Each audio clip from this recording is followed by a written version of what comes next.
everyone, my incurable cancerous brain tumour is back. Not the news any of us who are going through this kind of diagnosis want to hear after having around 2 years of stable scans. However, my latest scan has shown a bit of regrowth in the tumour area. The oncologist that spoke to me mentioned there was a possibility of surgery again, which is a good thing because they can get out as much hopefully as they can, and is obviously better to prevent more of it coming back than just having chemo or further radiotherapy. A surgeon looked at my scan results a couple of days ago and is hopeful that he'll be able to perform a craniotomy, and there's the potential that it's going to be an awake craniotomy, which I've never had before. The last time I had brain surgery was fully asleep.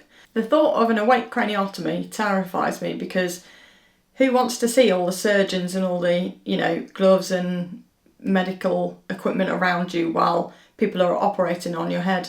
So if you've got any experiences it might be able to help me out, feel free to comment and share your stories. However, if this was to happen, it would be the safest thing for me, purely because the area in which the brain tumour is growing is quite close to the left limb function. So I've already got a bit of weakness in my left hand recently when I've been typing or trying to put a watch on. It's been a bit more fiddly than it has been previously. So for me, if they can try and avoid this sort of area while doing it awake, it's easier for the surgeons. And that way there's less likely to be a chance of me to be paralysed in my either left arm or just left side entirely after surgery.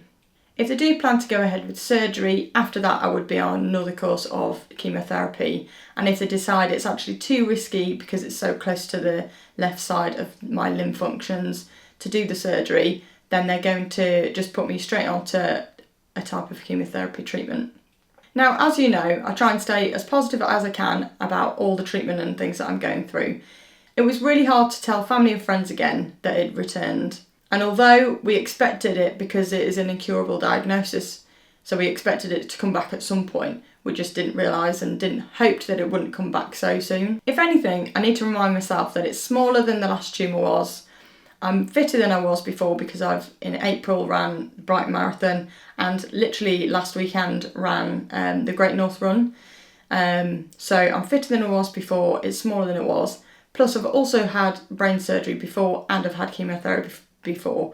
So I now know what I'm dealing with. So even if I do come across some of the side effects from before, from different sorts of treatment, I know how to tackle it, what I need to put in place beforehand to then hopefully help myself out.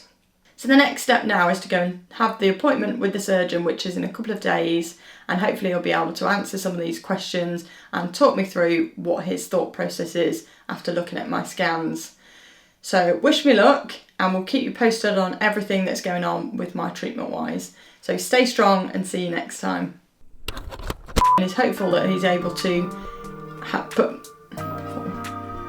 because of the brain that might impede. I'm just chatting up some shit.